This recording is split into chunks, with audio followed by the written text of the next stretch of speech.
탄TV 가을 특집 방송 나는 기독교사입니다. 이제 시작하도록 하겠습니다.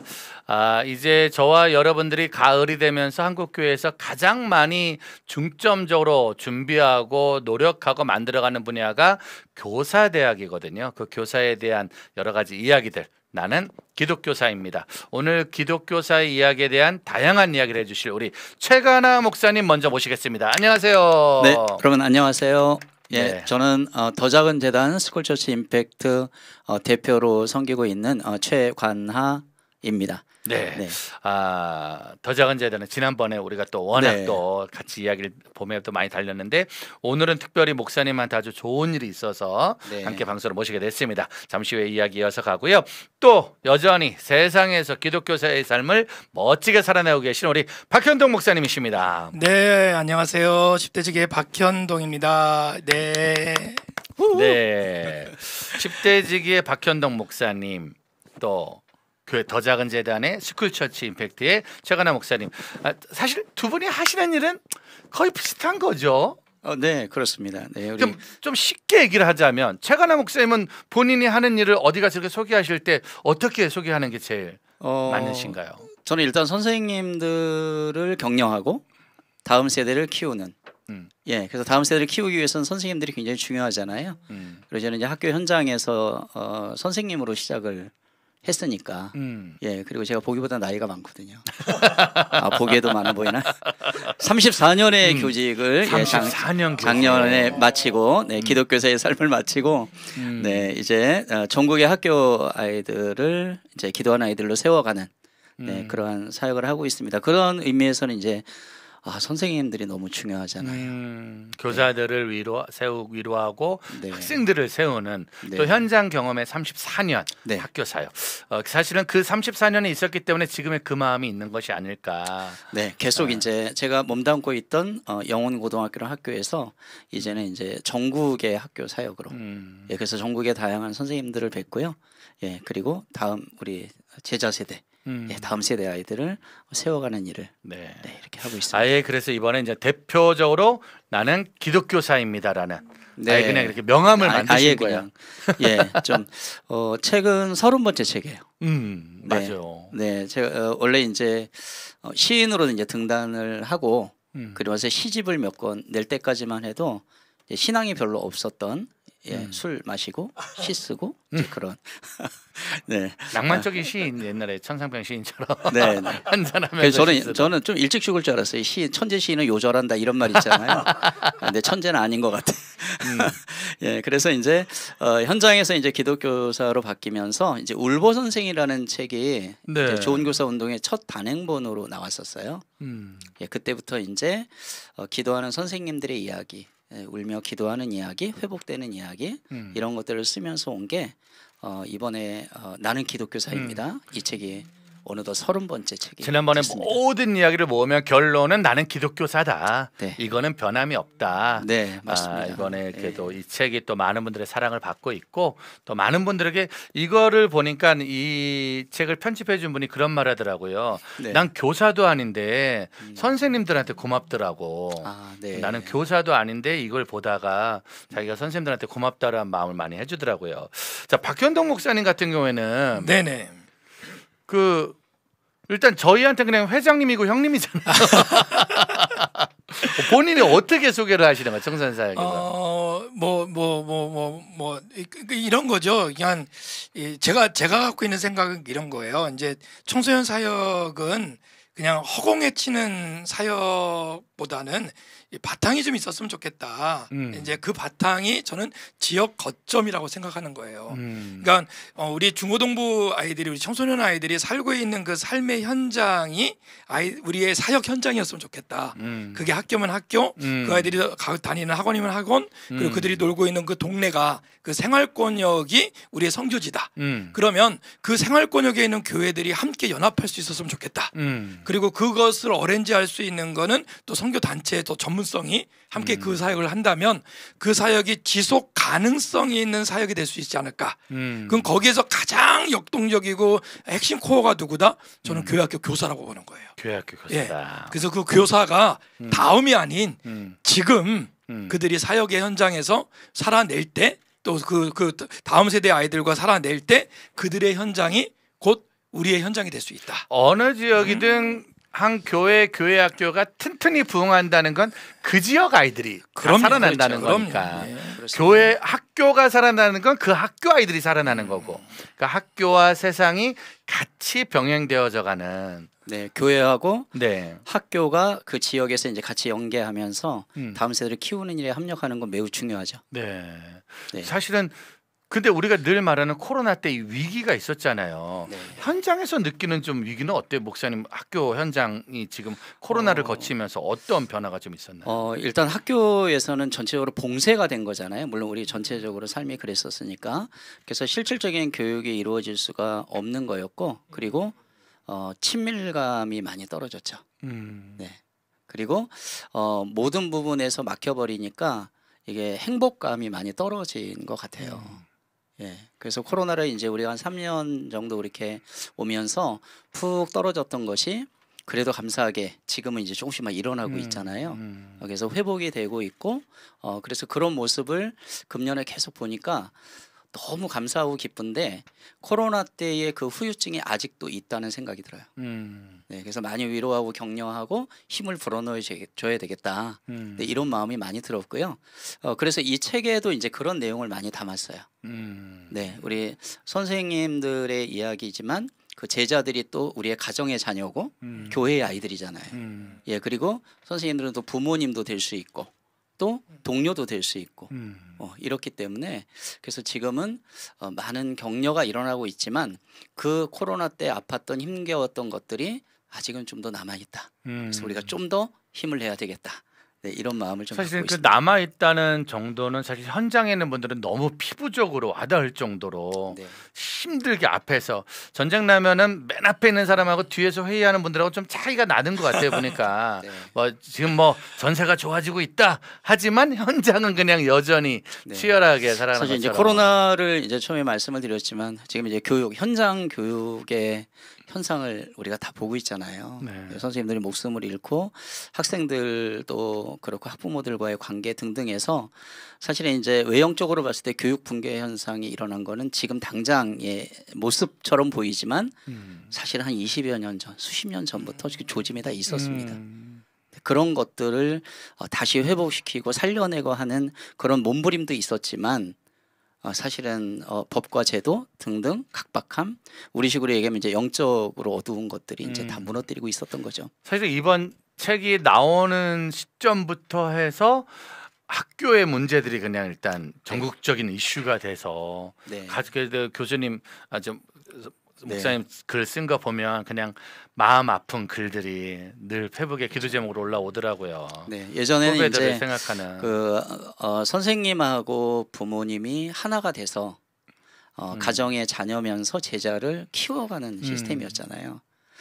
근데 언젠가부터 이제 학부모하고 자녀가 하나가 되어서 선생님을 공격하고 고발하고 힘겹게 만든. 물론 우리도 이제 학창 시절 지내왔는데 선생님 중에 조금 이상한 분들이 있잖아요. 네. 예, 그런데 다 그렇지가 않거든요. 학년별로 한 명씩만 존재하셨죠. 그냥 많지는 예. 않았고 그냥 한 명 정도씩 존재하지 않았을까. 네네, 별명이 이제 뭐 양아치도 있었고 황금박쥐도 있었고 독사 있었고.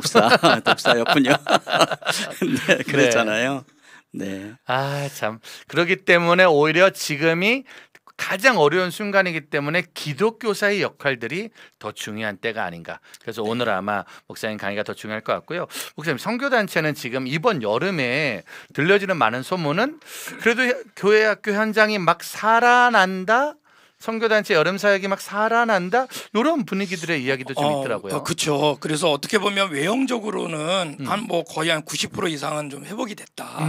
그래서 이제는 뭐 연합수련회도 할 수 있었고 또 모여들기도 하고 아이들을 위해서 현장에서 아이들을 만날 수 있다는 것만으로도 감격했죠. 이번 동계 수련회만 해도 뭐 반신반했었는데 네. 이제 하계 수련회, 여름 수련회는 이제는 본격적으로 아이들이 모여졌고 제가 늘 그런 얘기하잖아요. 아이들 뭐 100명, 200명, 500명, 1000명 모아놓고 여러분 주 예수를 믿으십니까? 할 때 애들이 아멘 하는 그 소리를 들었을 때 그 전율. 예. 그런데 그 이전까지 한 3년 6개월 동안 저희가 하고 싶어도 할 수 없었고 못했으니까. 모이고 싶어도 모일 수 없었으니까 그런데 이제 문제는 뭐였냐면 3년 6개월 동안 너무 많이 움츠려 있다가 움직여 보니까 사실 예전 같지가 않더라는 거예요. 예, 그래서 아이들이 아까 우리 최관하 목사님도 말씀주셨지만 너무 많이 사실 좀 개인주의화 돼 있고 그 아이들이 어떻게 할지를 아주 사실 모르고 그리고 제일 중요한 건 뭐냐면 선배들을 통해서 수련회를 배우고 선배들을 통해서 찬양단을 만들고 선배들을 통해서 그 다음 세대를 이어갔던 그 교회학교와 다음 세대 사역의 어떤 현장의 움직임이 그 선배가 없어져 버렸던 거예요. 그러니까 3년 반 동안 수련회 경험이 없는 거예요. 애들이 전부 다 영상으로 예배를 드렸고 영상으로 수련회를 했고 그러다가 현장에 나와서 자 주여 삼창하고 같이 기도합시다 하는데 갑자기 조용한 거죠. 예, 그러니까 아이들의 마음 속에 그 충분히 자기들이 어떻게 해야 될지를 아직 모르니까 지금 아직도 그 캐션이 다 풀려지진 않았다. 이제 앞으로 이제 한국교회 선교단체들이 이제 이런 전문 사역에 대한 또 다른 어떤 고민을 할 이번 때가 여름에 있다. 너무 좋았는데 이제 너무 좋았는데 이제 이 다음에 어떻게 해야 되지? 그렇죠. 왜냐면 예, 선배들이 뭘 한 걸 맞아요. 봤으면 자 이렇게 했으면 요 다음은 이거고 이 다음은 이거야 이렇게 가야 되는데 너무 좋았어요 여름이. 근데 이제 그 다음을 뭘 해야 될지 몰라서 자 개인적인 질문 좀 여쭤볼게요. 두 분 다 지금 청소년 사역 현장에 계신지 지금 한 몇 년 정도 계시나요? 최관하 목사님 지금 몇 년쯤 되신 거예요? 저는 26년 됐습니다. 아 근데 원래 약간 좀 네. 죄송하지만 한잔 하시고 네. 예. 글 쓰시고 저쪽 약간의 주님하고 또 그리고 친했죠. 일단 또 약간 직장 자체도 그래도 네. 어쨌든 간에 안정된 정규직이고 네. 그 교편의 길로 가시면 되는 거잖아요. 네. 근데 그런 그렇죠. 길을 가다가 청소년 사역에 들어오게 된 계기가 있으셨던 건가요? 네, 저희 집은 원래 이제 예수를 믿는 사람이 한 명도 없는 집안이었고 이제 대대로 술을 엄청나게 많이 드시는 집안의 이제 장남이었고요. 이제 선생님이 됐을 때가 1989년인데 27살. 예, 그때 이제 고등학교 애들 청소년이 너무 좋아가지고 그리고 국어를 너무 좋아해서 이제 선생님이 된 거예요. 근데 술독에 빠져 사는 그리고 시 잘 쓰는 예, 그런 문학 소년. 네, 그때는 이제 머리가 이 지경이 아니었어요. 이렇게 장발 앞가르마 딱 타고 이제 쌍꺼풀. 네, 네, 그렇게 웃다가 저처럼 됩니다. 네, 네. 하여튼 그랬는데 첫 직장 그 학교에서 이제 아내를 만난 거예요. 이제 아내가 영어 선생님. 예, 5대째 기독교 집안 딸. 그 집에 제가 인사하러 가니까 온통 가족이 막 전부 사자가 많아요. 목사, 전도사, 권사, 집사. 예, 그때 저는 교사 이거 하나밖에 없는 거죠. 그래서 이제 아내의 권유로 말미암아 교회를 나가는데 양다리 있죠. 예, 술하고 막 빠져 살 교회만 나가고 졸고 막 그러다가 아내랑 만나서 이제 같이 있었던 학교에서 제가 이제 영훈고등학교란 미아리 서울 미아리 있는 예, 글로 오게 돼요. 그러니까 제 모교거든요. 은사님들이 관아야 너 선생님 하려면 모교로 와라. 은사님들이 계시니까 사립이고 그래서 이제 건너간 거예요. 건너갔는데 고1 남학생 담임을 맡았는데 2명의 아이가 루게릭병에 걸려 죽어가고 있는 거예요. 저는 그때 이제 뭐 이렇게 기도 이런 것도 잘 모르고 네, 조그만 교회에서 이제 말씀 훈련, 제자 훈련은 받고 있었는데 이제 이 아이들을 만났을 때는 양다리 신앙인이었거든요. 그러다가 이 아이들을 위해서 새벽 기도를 가서 이제 울면서 기도하게 됐고 그러면서 주님이 만나 주신 거예요. 하나님께서 이 아이들 병을 3년 기도 끝에 멈추어 주시고 지금도 살아 있어요. 얘네들이 지금 44살. 네, 그러니까 영혼과의 완전 기적이 일어난 거죠. 네. 그런데 그걸 통해서 하나님 말씀이 떠오른 거예요. 하나님께서 이 시대에 이제 하나님의 사람들을 불러서 사명자로 쓰신다. 그러니까 단순한 교사가 아니라 기도하는 교사로 바꿔주시면서 기도하는 교사는 영혼을 돌볼 수 있고 하나님께서 마음 먹으시면 영과 육을 다 치유해 주시고 또 죽어도 하나님께서 구원의 은혜 속에 내 영생의 복을 주시니까 예, 그래서 사실은 이 아이들을 통해서 제가 이제 기독교사의 길로 넘어오게 된 건데요. 처음에는 뭐 집회라든가 무슨 뭐 이제 수련 뭐 캠프 이런 말씀 사역보다는 아이들을 학교에서 그냥 붙잡고 네. 기도하는. 그러니까 전형적인 청소년 사역자들의 길은 아닌 것 같아요. 아닌 거죠. 청소년 사역자들은 선교단체와 어떤 캠프와 훈련 단체를 통해서 은혜 받고 나도 저분들처럼 이 길을 가야겠다. 훈련 받다가 이 길을 간 건데 목사님 같은 경우에는 그런 거 없이 아이들을 만나서 이 아이들을 위해서 기도하다가 이 아이들이 변한 게 아니라 내가 변한. 그러니까 아이들의 병이 문제가 아니라 목사님 안에 있던 내적인 병이 고쳐버린 거네요. 그렇죠. 이게 완전 인생이 이제 바뀌어 버리더라고요. 사실은 제가 이제 청년 때 이제 고등학교 때부터 술을 마셨는데 제 별명이 술마귀였거든요. 사실은 지금 여기 여전도회관 이 앞길에 이쪽에 창경궁, 종묘 이쪽을 많이 돌아다녔어요. 담도 넘고. 네, 여기 원남 파출소 여기도 잡혀가. 네, 하여튼 그런 건 너무 이제 좀 디테일한데 하여튼 좀 이런 과정을 거쳤는데 와, 하나님께서 이렇게 바꿔줄 수 있는 거구나. 그리고 한 사람이 바뀌니까 나를 만나는 사람들이 행복해지고 힘을 얻는다는 얘기죠. 네, 그것이 예수님께서 오신 목적이구나. 물론 우리 구원도 주시고 하지만 풍성한 은혜의 삶을 살도록 하는 게 있구나.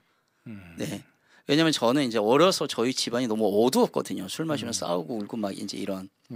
예. 그런데 이제 믿음의 가정을 만나고 아내를 만나면서 와, 이렇게 살아갈 수 있는 거구나 하는 것이 이제는 직장인 학교 현장 속에 아이들에게 그게 적용이 되고 영향이 되더라고요. 예, 그래서 저희 학교는 일반 학교였는데도 매년 제가 이제 조사를 해보니까 보건실하고 조사를 해보니까 40~50명의 애들이 이게 뭐 우울증이라든가 또는 뭐 암에 걸린 애도 있고요. 뭐 희귀한 병에 걸린 애들도 되게 많았고, 예, 그래서 그 아이들을 이제 빈 시간 또는 점심시간 막 찾아다니면서 기도하고요. 이런 일들을 해왔던 것이죠. 그게 기독교사의 사명이 그런 거죠. 원래 기독교사라는 사명이 없으면 굳이 그 애네들을 만날 필요도 없고 내가 쉬는 시간이나 다른 시간에 굳이 만날 필요도 없고 필요가 없죠. 또 만난다고 누가 칭찬해 주는 것도 아니잖아요. 뭐 입시 성적에 관계된 게 아니니까 사명자만 그 일을 할 수 있는. 그러니까 그거를 모르는 경우가 많다는. 예를 들어서 교회를 잘 나가는 선생님들이 계세요. 근데 학교는 직장이잖아요. 네네. 예, 근데 교회 교사라고 다 기독교사가 되는 건 아니죠. 왜냐, 학교 현장 속에서의 기독교사의 정체성을 가진 분들만 이게 가능하다는 거잖아요. 교회를 열심히 나가고 훈련도 받고 뭐 순장도 하고 구역장도 하는 이런 선생님들이 계신데 학교에서는 전혀 표시가 안 나는 분들이 내가 예수 계세요. 믿는 걸 남에게도 알리지 않는 그런 분들도 계세요. 비밀스러운 교사들이 있으니까. 이거는 이제 나쁘다 좋다를 얘기하는 건 아니고요. 예, 기독교사로 살아가는 분들은 기독교사의 정체성을 분명히 가진 분들이 그 현장에서 움직이고 있다. 네, 이렇게 이제 말씀을 드릴 수 있죠.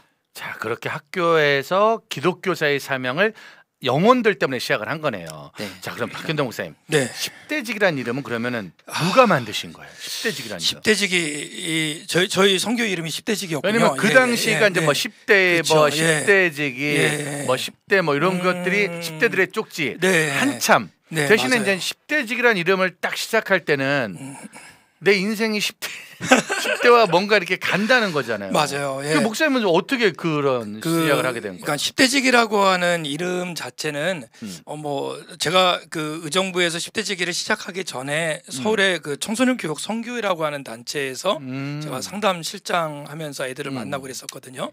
그때 이제 저희 그 대표 되시는 우리 짱 되시는 목사님이 그 손종국 목사님이신데 그분이 그 별명이 등대직이었어요. 일단 기본적으로 저희는 다 그분 책 보고 그분 책 보고 다 배웠죠. 그 당시에는. 그래서 본인을 등대직이다. 자기는 바다를 지키듯이 청소년을 지키겠다라고 했는데 저는 거기서 이제 딜레마가 있었던 게 뭐냐면 그 청소년 교육 선교회가 제가 너무 좋았던 이유가 배울 수 있어서 너무 좋았고 또 교육적인 콘텐츠가 워낙 많으니까 너무 좋았어요. 근데 하나 제일 속상했던 게 청소년 선교 단체인데 청소년이 없었어요. 그러니까 교육은 교육 책이 워낙 두꺼웠잖아요. 그러니까 늘 만나는 분들이 다 전사님들 그리고 교회학교 선생님들, 부장님들 이런 분들을 교육하는 게 일이었던 거예요. 그러니까 실제 청소년을 직접 만나는 일을 못 하니까 그런 거 있잖아요. 이게 너무 답답한 거예요. 일은 참 좋은데 그래서 청소년을 좀 만났으면 좋겠다라는 생각으로 해서 의정부를 선택해서 간 거고 그러면서 이제 청소년 교육 선계 의정부 지회라는 이름으로 갔는데 문제가 뭐냐면 학교 우리 선생님 계시지만 학교 가서 저 청소년 교육 선교에서 나왔는데요. 이렇게 얘기 드리면 거기가 뭔데요? 이러는 거예요. 이상한 작사인 취급하는 거죠. 그러면 또 한 번 설명해야 되고 또 설명이 너무 어려운 거예요. 그래서 안 되겠다. 이 이름 갖고는 안 되겠다라고 생각해서 이름을 좀 바꿔보자라고 해서 저희 간사들끼리 그 수없는 시간에 이제 토론과 토론 끝에 제일 만만한 거 중에 하나를 선택한 게 10대 지기였습니다. 예. 근데 이름 되게 좋은 것 같아요. 그래요. 감사합니다. 예. 저 국어 선생님. 10대 지기. 그러니까 최가나 목사님은 애들을 만나서 애들 때문에 도전받아 결국은 지금은 교사들을 깨우는, 교사들을 세우는 글로 온 거고, 여기는 계속 교사들하고만 하다가 보니까 애들이 만나고 싶어서 애들을 찾아 의정부 현장으로 가신 거예요. 그러다 보니까 그 애들 중에 가장 많이 이렇게 날아다니는 아이들이 주 고객이 돼버렸죠. 근데 걔네들이 또 친해지긴 아무래도 왜냐면 공부 잘하는 애들도 바쁘거든요. 맞아요. 그러다 보니까 한 20년간 그 날아다니는 아이들이 이제 주 고객이 됐고 이제 그 아이들하고 이제 가만히 있어도 뭐 평상시에 한 4,500명 정도가 연간 찾아오니까 그 아이들과 같이 예배하고 하는 것 자체가 굉장히 어떻게 보면 드라마틱하고 어떻게 보면 진짜 삶을 같이 나눌 수 있는 굉장히 중요한. 그래서 궁금한 거 있는데 그 20여 년 전부터 그 사역을 했으면 지금 어른 돼 있는 애들이 있어요. 그렇죠. 그럼 그 아이들이 지금 찾아오고 어떻게 사는지 좀 뭐 쉬운 말로 얘기하면 잘된 애들은 안 오더라고요. 잘 됐는데 왜 와? 잘된 애들은 심지어 저희가 연락하면 그 옛날 생각 더 이상 하고 싶지 않아요. 뭐 이렇게 얘기하는 애들도 있어요. 그래서 그나마 저희 주변에 이렇게 같이 머물러 있는 아이들은 아직도 좀 힘들어하고 있는 아이들. 찾아오면 두려운 거예요. 그리고 또 좀 외로운 거죠. 왜냐하면 엄마 아빠 그러니까 부모님이 계시지만 이미 이제 빨리 소천했거나 아니면 자기한테 상처를 너무 많이 주셨던 분들이에요. 그러니까 거기 가서는 위안을 잘 못 받는 거죠. 근데 청소년 때 만났던 간사님들, 목사님들, 선생님들은 부모와 같고 형누나 같기 때문에 지금도 사실은 다 잘 되면 한번 내가 뭘 해주겠다는 마음은 있지만 아직 이제 그 마음까지 가기를 어렵고 또 잘 되고 나면 괜히 그때 생각을 좀 잊어버리는. 사실 제가 박현도 목사님 도움을 얻은 것도 있어요. 저희 학교에도 제가 이제 다양한 제자들이 있을 거 아니에요. 근데 좀 하여튼 힘든 어려서 좀 이제 가정 폭력으로 좀 힘든 그런 아이들도 있었거든요. 그 아이들 좀 데리고 가서 목사님 뵙고 이제 또 의탁도 하고 또 잘 돌봐달라고 부탁하고 이렇게. 워낙 근데 애들을 좋아하니까 그래서 박현동 목사님 집회 스타일이 강단 자체에 서 있는 것 자체를 못 늘 애들 있는 대로 들어가. 근데 그게 그때부터 생긴 거네. 그렇죠. 애들 있는 대로 가고 싶어서. 저기 목사님은 늘 애들하고 있다가 안 되겠다 이제는 애들하고 같이 내가 할 것도 있지만 교사들을 세워야 된다라는 마음으로. 지금 저희 이제 재단도 사역자가 한 20명 정도가 있어요. 한 30대 정도에. 그래서 이제 아이들을 학교에서 이제 기도하는 아이들로 세워가는 이제 기독 동아리 돕고 막 이런 사역을 해요. 근데 거기에 정말 파트너 역할, 이제 중요한 역할을 하는 것이 이제 선생님이잖아요. 근데 이제 30대에 우리 젊은 사역자들이 뭐 비슷한 나이면 괜찮은데 연세 있으신 선생님, 교장도 계시고 교목도 계시고 이러니까 그래서 이제 하여튼 하나님께서 이제 학교를 좀 더 회복시켜야 되겠다. 여기서 이제 저를 일적으로 오게 하셨고요. 그리고 우리 아이들하고 계속해서 이렇게 만남도 주긴 하시더라고요. 그리고 제 모교도 지금 제가 퇴임을 했지만 한 달에 한 두세 번, 서너 번씩은 들어가서 또 만나기도 하고. 이게 사실 이제 이렇게 사역하는 분들 기쁘게 행복하게 하시는 분들이 있는데 저는 계속 행복한 사람인 것 같아요. 예전에 어둠의 문화에서 그렇죠. 이제 이 빛의 문화, 빛의 사람으로 사실은 그때 사모님이 기독교사의 모습을 보였기 때문에. 아내가요? 네. 아니에요. 아니, 아내는 저만 안 보였는데 어떻게? 아내는 그때 이제 제가 술독에 빠져 있을 때 아내가 저를 남편 가문으로 선택한 건 아내가 모태신앙이었지만 교회도 다녔지만 영빨 완전히 떨어져 있을 때죠. 그러니까 제가 눈에 들어왔죠. 그러니까 제가 보암직도 하고 먹음직도 했으니까 저를 그 얘기 하고 싶었거든. 저를 선택을 한 그 거죠. 선생님이 왜 그러셨을까 그랬는데. 네. 그런데 이게 정말 누군가의 기도가 있어야 되는 건 분명한 것 같아요. 저희 장모님이 그때 전도사님이셨는데 믿지 않는 사익감이 딱 오니까 이제 진보다리에 사서 일주일 금식 기도가 올라가신 거예요. 하나님 이상한 남자애가 왔습니다. 저 아이가 제 사이가 맞습니다. 하나님 이제 마음 주신 거죠. 네 사이 맞다. 빨리 하산해라. 사실은 장모님의 응답이었고요. 그리고 5년 동안 이제 피 터지게 싸우죠. 아내랑 이혼 위기까지 가고 그러는 중에 이제 하나님께서 이렇게 기도하고 계시는 장모님과 등등의 기도를 통해서 저를 만져가고 계셨던 거예요. 그래서 영혼고로 왔는데 그 루게릭병 걔네들을 만나니까 저는 이제 선생님이잖아요. 선생님들의 첫 마음은 저는 동일하다라고 봐요. 아이들 사랑하거든요. 네. 애들을 사랑해서 선생님이 된 거거든요. 이건 기독교 신앙이 있다 없다 이전에 아이들이 좋고 아이들을 사랑해서 선생님이 된 거예요. 예, 그런데 그 마음으로 계속 가려고 하는데 뭐가 문제가 생기고 여러 가지 법과 제도나 등등 아이들의 문제 뭐 여러 가지가 얽혀지면 선생님들이 이제 매너리즘에 빠지거나 아니면 그 마음들이 약해지는 거죠. 그러니까 저도 그때는 신앙이 있다고 말하기가 어려울 정도로 이제 교회만 나가는 뭐 이렇게 또 국어를 재밌게 잘 가르치는 아이들을 사랑하는 이런 사람이었는데 그 아픈 학생들을 만나면서 이 시각이 바뀌더라고요. 기도하는 교사로 바뀌니까 이렇게 보던 것이 이제 하나님의 프레임으로 보게 되고 그 아이의 영을 보게 되고 나아가서는 가정을 보게 되는. 사실 지금 두 선배님들의 대화를 들으면서 많은 후배 사역자들이 본인도 모를 거예요. 내가 기독교사의 사명일까? 청소년 사역의 사명일까? 근데 지금 본인들에게 일어나는 모든 일들이 시간만 지나면 그 모든 것이 간증이 되고 능력이 되고 또 하나의 새로운 시작점이 되지 않을까. 훈련도 맞습니다. 받아야 되고 방황도 해야 되고 여러 가지가 있는 것 같습니다. 그래서 오늘은 저희가 나는 기독교사입니다 특집이거든요. 그래서 지금부터는 세 분 목사님들, 지금 김성중 교수님은 수업하고 오는데 뭐 지금 서울이 아주 난리가 나서 오늘 엄청 막히더라고요. 지금 2시간째 오고 있는 것 같습니다. 그래서 맨 마지막 강의로 하게 되고요. 최관하 목사님이 일단 이 책에 있는 내용도 좀 알려주시면서 학교에서 기독교사의 역할에 대해서 강의를 좀 해주시고 두 번째는 박현도 목사님 세상 속에서 지금도 연락 오는 그 아이들 속에서의 기독교사의 역할. 맨 마지막은 김성중 목사님께서 교회에서 교회학교 교사들의 기독교사의 역할이 무엇인가를 한번 좀 지금부터 짧지만 그래도 이렇게 터뜨려 주시면 그 강의를 듣고 또 자세한 강의는 나중에 책과 또 다른 강의를 통해서 저희가 도전받는 시간을 가져보도록 하겠습니다. 네, 자, 그럼 첫 번째 우리 최관하 목사님 강의서부터 저희가 지금부터 진지하게 또 경청하면서 잘 들어보도록 하겠습니다. 여러분들도 강의 잘 들으시길 바라겠습니다. 네, 박수 부탁드리겠습니다. 네, 다시 한번 인사드리겠습니다. 저는 더 작은 재단 스쿨처치 임팩트 대표로 섬기고 있는 최관하 목사입니다. 네, 여러분 반갑습니다. 저는 평생 그러니까 34년 동안 고등학교에서 아이들을 가르치고 있는 국어 선생님으로 왔고요. 작년에 학교를 이제 퇴임을 했습니다. 저는 별명이 두 가지가 있어요.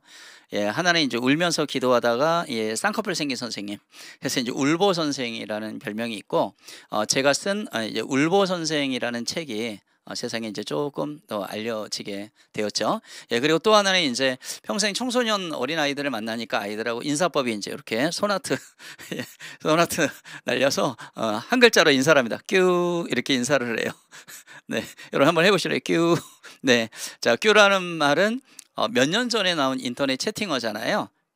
사랑스럽고 앙증맞고 귀엽고 깜찍해 미치겠다.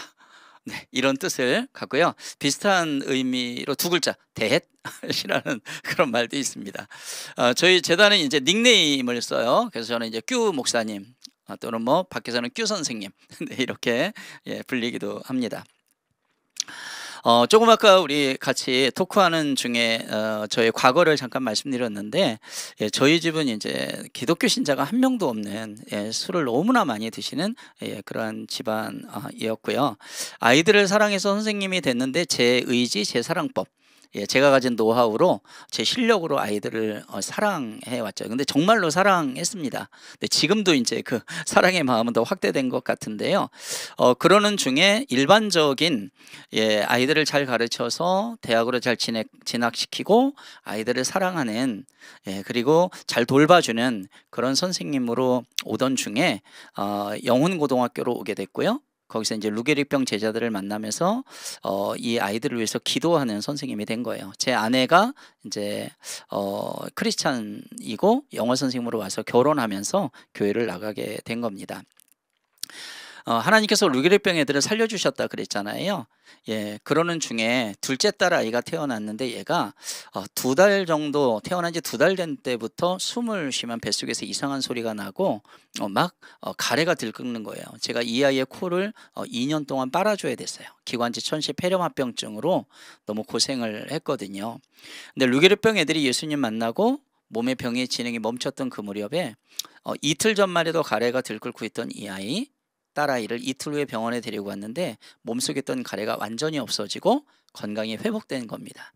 저는 이 루게릭병 2명의 제자와 둘째 딸을 통해서 주님께서 만나 주신 거죠. 그래서 기도하는 교사로 그리고 기도하는 아빠 남편으로 이제 살아가게 되었던 거예요. 여러분, 저와 여러분들이 지금 어떤 상황에 있는지 그걸 한번 진단해 볼 필요는 있을 것 같아요. 그래서 내가 하나님을 믿고 교회를 나가고 기도를 하는데 정말 하나님의 마음을 가지고 내가 살아가고 있는지, 그리고 매너리즘에 빠져 있지는 않은지, 아니면 아직도 세상 속에서 그렇게 살고 있지 않는가, 뭐 이런 마음, 이런 것도 한번 진단을 해봐야 될 필요가 있습니다. 저희 가정을 회복시켜 주신 하나님께서요, 우리의 다음 세대 제자 아이들을 보면서 교회와 학교 아이들만 아니라 가정에 대한 또 생각을 하게 하셨어요. 그래서 두란노 아버지 학교를 2000년대 초에 수료하고요, 지금은 이제 아버지 학교 강사로 활동하면서 이제 교회 사역, 학교 사역, 가정 사역을 같이 하고 지금까지 오고 있습니다. 그러면서 작년에 퇴임을 하고 지금 더 작은 여단 스쿨처치 임팩트에 들어와서요, 20여 명의 사역자들과 함께 우리의 전국에 있는 각 학교 기도하는 학생들을 찾아서 격려하고 지원하고 돕고 하는, 그래서 학교 안에 교회처럼 세워가는 사역을 지금도 계속 하고 있습니다. 우리 하나님께서는 저와 여러분들을 부르셨어요. 부르시고 사용하기를 원하십니다. 특히 오늘 이 나는 기독교사입니다 라는 이 책을 이번에 발간을 할 때 저의 마음을 고스란히 담았습니다. 일반적인 선생님에서 기도하는 교사로 바꿔주셨어요. 교회만 나가는 양다리 신앙인에서 학교 현장에서 기도하는 기독교사로 저를 불러주신 것이죠. 하나님의 부르심 속에는 꼭 뜻이 있잖아요. 그래서 그 사명이 뭘까를 생각했을 때 동료 교사들과 제자들을 영혼을 바라보는 교사로 살라, 그들을 위해서 기도하라, 그들에게 예수 그리스도를 전파하라, 이런 하나님의 마음을 품게 된 것입니다. 이 책에는요, 동료 교사의 이야기가 있습니다. 우리 제자들의 아픈 마음이 드러나고 있고요, 그리고 기독교사가 그들을 만났을 때에 어떻게 해야 되는지 그런 얘기가 있고, 이론서가 아니라 실질적으로 행했던 이야기들이 담겨져 있습니다. 또한 가정이 회복되는 이야기가 있고요. 그리고 제가 이제 퇴임을 했잖아요. 퇴임을 할 때 또 찾아온 제자들의 옛날 오래전에 제자들의 이야기, 그 이야기들이 담겨져 있는 그러한 책입니다.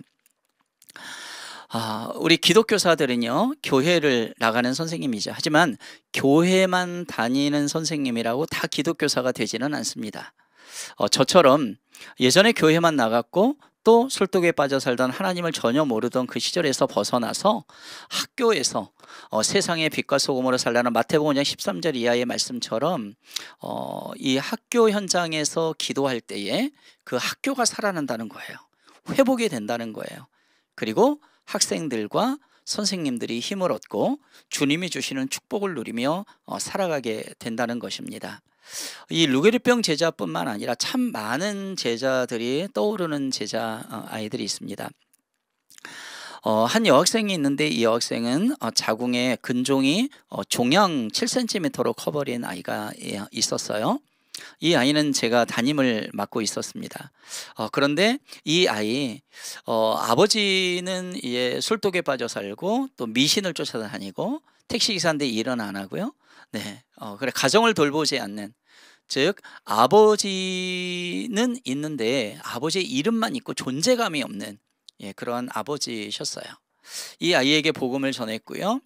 그리고 집에 가정 방문을 가봤더니요, 남동생이 하나 있는데 동생은 또 뇌성마비 중증 환자로 몸이 막 뒤틀리고 있는 거예요. 네, 어머니가 너무 힘겹게 생활하시더라고요. 그래서 이 딸아이에게, 제가 담임 맡았던 여학생에게 복음을 전하고 어머니에게 복음을 전해서 예수님을 믿게 됐어요. 그리고 이 아버지를 제가 따로 만났습니다. 아버님, 이 가정에는 아버지의 기도가 없네요, 이렇게 말씀을 드렸어요. 그리고 이 아버지를 이제 아버지 학교에 보내드렸고요.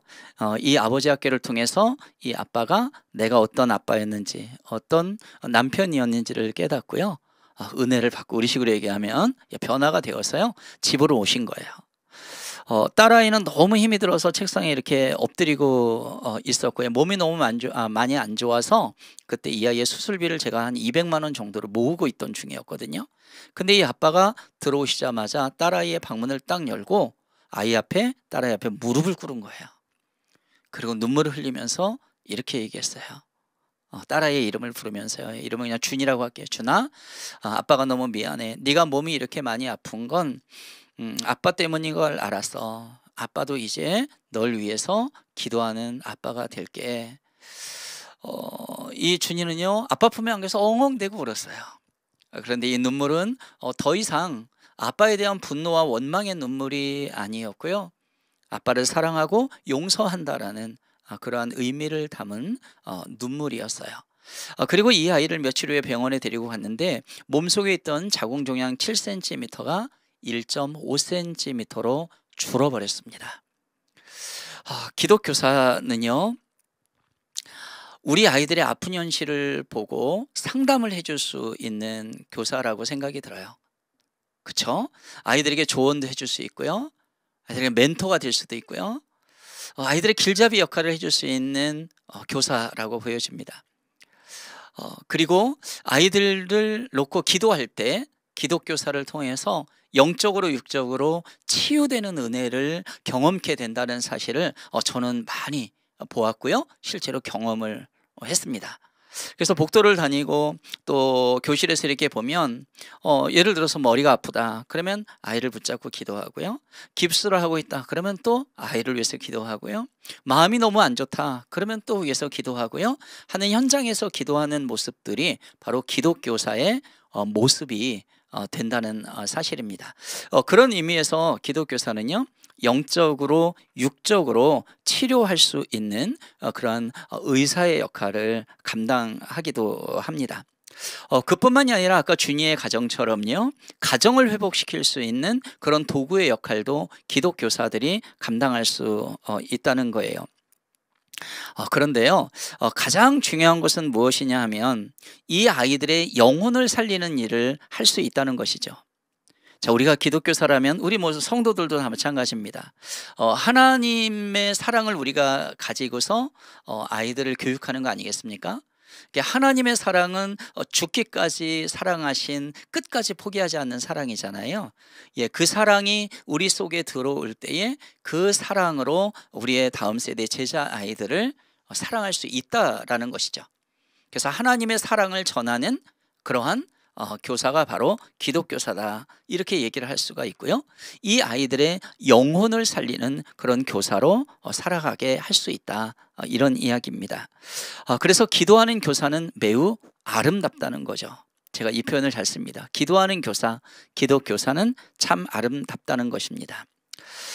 여러분, 지금 이 시대에 교육 현장이 많이 붕괴되고 또 어처구니 없는 스승과 제자, 학부모의 사이가 다 갈라지고요, 법과 제도로 얽어매어서 우리 교사들도 그동안 인내하고 참고 눈물로 삼켰던 모든 것들이 지금 분출돼서 거리로 나오지 않았습니까? 이것은 세상의 노조나 이런 것과는 약간 다른 부분들이 있습니다. 선생님들의 첫 마음은 자녀 세대를, 우리의 다음 세대를 사랑하는 마음으로 교사가 되었는데요. 그런데 점점점 갈수록 붕괴되는 교육 현장을 맛보면서 어찌해야 될 바를 모르고, 특히 사랑으로 다가갔는데 그것이 법과 제도로 얽혀져서 아픈 그러한 경험을 하게 되면은요, 사실 의욕이 상실되고 번아웃되고 또 매너리즘에 빠질 수 있다라는 것입니다. 그래서 여러분들 이 방송을 보시는 분들, 우리 현장에서 수고하시는 선생님들을 위해서 한 번씩 기도해 주시고 격려해 주시기를 바랍니다. 그럼 많은 선생님들이 힘을 내어서 우리의 자녀 세대를 잘 키워갈 수 있으리라고 봅니다. 혹시 이 방송을 보시는 분들 가운데 기독교사 선생님들 또는 학교 현장에서 아이들을 가르치는 선생님들이 계시다면 여러분들 혼자 외로워하지 마시기를 바랍니다. 저희 더 작은 재단은 여기 서울 북촌에 건물이 있습니다. 거기에 이제 오픈 아이즈 센터라는 곳에서 매월 한 번씩 기도회를 해요. 사실은 이제 지난 토요일도 9월 기도회를 했습니다. 이번에 올라오신 분들 보니까요, 충남 예산에서 올라오시고요, 예, 또 인천에서도, 안양에서도 오시고요, 또 마산에서도 올라오신 분이 계시더라고요. 오후 3시에서 6시까지 선생님들이 모여서 함께 기도하고 위로하고 격려하는 자리예요. 선생님 혼자가 아니라는 것이죠. 선생님이 외롭게 고군분투하는 걸 누구보다도 잘 압니다. 그런데 선생님들께서는요, 혼자가 아니라 학교를 위해, 제자를 위해, 동료를 위해서 눈물로 기도하며 최선을 다하는 분들이 이 땅에 곳곳에 계시다는 사실을 알고, 또 함께 기도하고 격려할 때에 큰 힘을 하나님께서 주신다는 것을 알고 용기를 내시기를 바랍니다. 교육 현장은 황금어장이라고 해요. 상황과 여건이 너무나 어렵죠. 복음을 전하기 어렵고요, 하지만 영혼을 구원하기 좋은 장소인 건 분명합니다. 교회 아이들이 줄고 하는 그 상황에서 그래도 아직 학교에는 아이들이 있기 때문에요, 우리 기독교사 한 명을 통하여서 그 아이들이 변하고 선생님들이 변하는 것뿐만 아니라 학교가, 공동체가 통째로 변화될 수 있다는 겁니다. 제가 몸담고 있던 그 영훈고등학교는 제 모교입니다. 제가 7회 졸업생이고 서울시 초대교육감이신 김영훈 선생님이 당신의 환갑 때 사제를 털어서 학교를 세웠죠. 네, 그런데 지금 아이들이 이제 51회 애들이 들어왔으니까 제가 이제 아이들의 부모뻘을 조금 넘어선 것 같아요.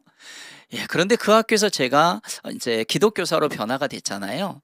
시각이 바뀌니까 공동체가 하나님의 시각으로 보이게 되고요, 그래서 그 공동체를 놓고 기도하기 시작을 했습니다. 아이들 5명으로 시작된 성경 공부반이 점점점 늘어나고 다음에 20명, 30명, 50명 막 이렇게 막 늘어나더라고요. 그러면서 기독 동문회, 교사 기도회, 학부모회가 만들어지고, 그리고 학교 앞에 술집을 하나 임대해서 영혼센터라는 청소년 센터를 만들고 쉼터를 만들었어요. 예, 그러면서 불교 신자 교장 선생님이 예수님 만나고요, 그러면서 15년 동안 그 학생들이 기도하고 선생님들하고 함께 기도하고 학부모랑 기도하고 막 기도하는 가운데 15년의 기도 끝에 하나님께서는 영훈 학원 전체를, 영훈 초등학교, 국제중학교, 고등학교가 있거든요, 통째로 기독교 학교로 바꿔주신 거예요. 그래서 지금은 오륜교회라는 교회가 재단 교회가 되었고요, 그리고 이 학교가 통째로 기독학교가 되어서 매주 한 번씩 체프를 드리고 하나님의 음성을 듣고 있다는 사실입니다. 여러분, 한 명 한 명이 변화되면 공동체가 바뀌어요. 지금 우리 학교와 교회와 가정과 이 나라, 이 민족 공동체에 진정 하나님의 역사심을 기대할 때 아닙니까? 그럴 때 우리의 자녀손들이 다니고 있는, 또 우리 아이들이 다니고 있는 그 학교 현장을 놓고 기도하는 것은 매우 중요합니다. 또한 그 아이들이 예수님을 만나게 되면 학교에서 기도하는 학생들이 되잖아요. 그걸 우리는 이제 스쿨처치라고 얘기를 합니다. 그래서 하나님께서는 저희 재단의 스쿨처치 임팩트라는 이러한 이름으로 전국에 학교 사역을 하도록 하며 선생님들하고 파트너십을 맺고 우리의 제자 세대를 더욱더 영적인 아이들로 세워가고 있는 것입니다. 기독교사는 하나님의 부르심에 사명을 가지고 살아가는 교사, 이렇게 얘기할 수가 있습니다. 기독교사가 참 귀한 시대입니다. 소망이신 예수 그리스도께 소망을 품고 기도하며 준비하고 있는 기독교사들을 하나님께서 초청하십니다. 그리고 하나님께서 분명히 남겨 놓으셨다는 사실이에요. 이 기독교사는 참 아름답습니다. 영적으로 육적으로 치료하는 의사의 역할을 하기 때문에 그렇습니다. 기도하는 교사는 아름답습니다. 멘토와 상담자로서의 역할을 할 수 있기 때문에 그렇습니다. 기도하는 교사는 아름답습니다. 제자들뿐만 아니라 그 가정도 살릴 수 있기 때문이죠. 기도하는 교사는 참 아름답습니다. 하나님의 사랑의 마음을 담고 교육하기 때문입니다. 기도하는 교사는 아름답습니다.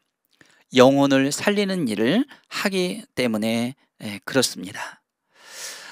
특히 이 방송을 보고 있는 분들, 제가 20년 전에 기독교사로 바뀌었던 그때에 제가 하나님의 마음을 가지고 글을 썼던 게 있습니다.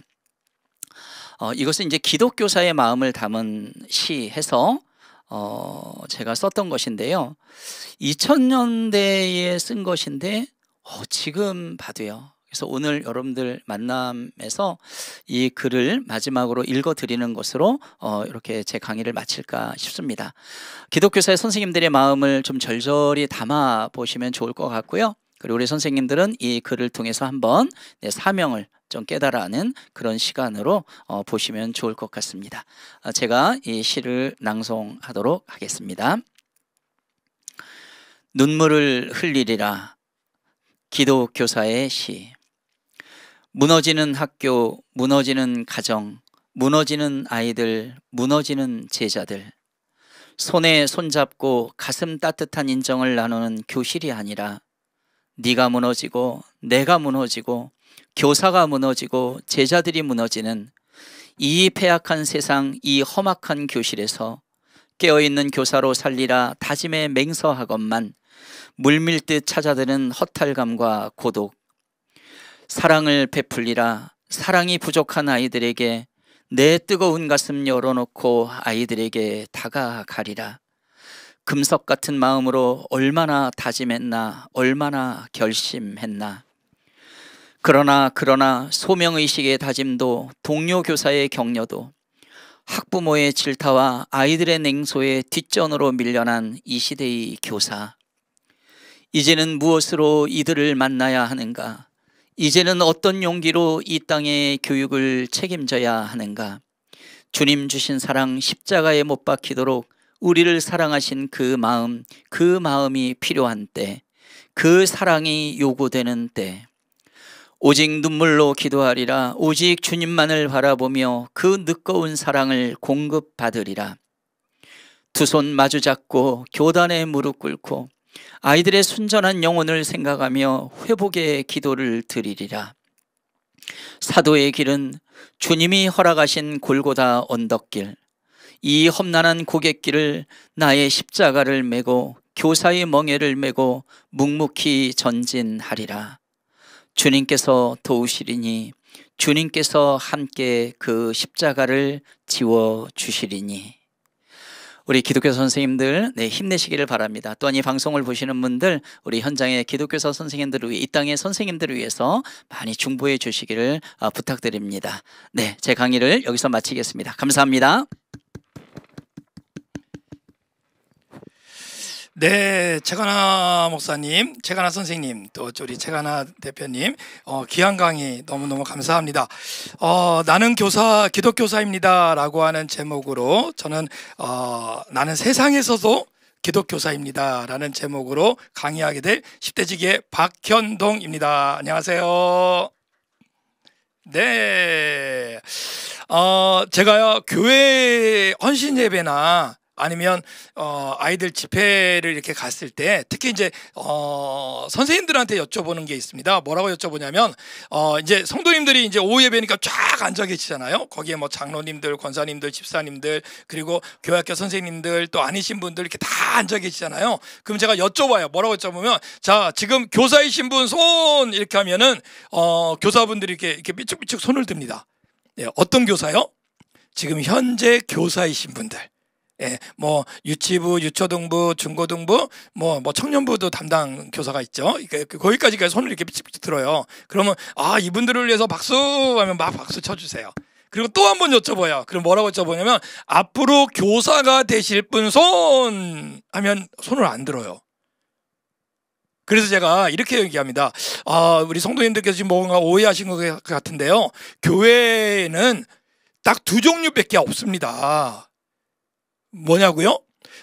현재 교사이거나 아니면 앞으로 교사하실 분, 이것밖에 없어요. 그러니까 선택지가 세 번째, 네 번째가 있는 게 아닙니다. 그러니까 둘 중에 하나를 손을 들으셔야 됩니다 라고 설명하고 다시 또 여쭤봅니다. 자, 지금 현재 교사이신 분이요. 그러면 지금 현재 2023년도 교사이신 분이 손을 들어요. 그럼 또 박수 또 막 쳐드려요. 자, 그 다음에 이제 제가 하고 싶은 본론입니다. 자, 앞으로 교사하실 분 손 그러면은 그때서야 뭐 다는 안 드시고요. 한 반 정도, 한 3분의 1 정도 이렇게 손을 비측 들어요. 그러면 제가 그럽니다. 자, 우리 손 드신 우리 앞으로 교사하실 분들입니다. 박수 하고 그 다음에 부장님들이 일어나서 자 명단 받으세요. 예, 이렇게 하고서 이제 헌신 예배를 시작하는데요. 여러분, 이건 절대 농담이 아닙니다. 장난이 아니에요. 여러분, 교회는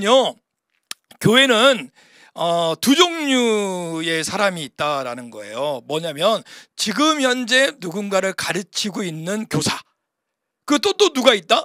앞으로 가르치실 분. 근데 이 말은 엄밀하게 따져보면 뭔지 아세요? 말이 틀려요. 우리 예수 믿는 모든 사람은 다 하나님의 말씀을 직접이든 간접이든 가르치는 교사다. 할렐루야. 네, 할렐루야. 그러니까 지금 현재 이 방송 보고 계시는 여러분들은 다 뭐다?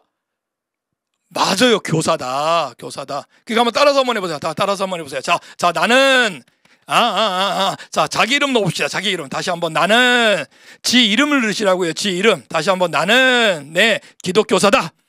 오케이. 누가 교사라고요? 지 이름 대시라고요. 지 이름.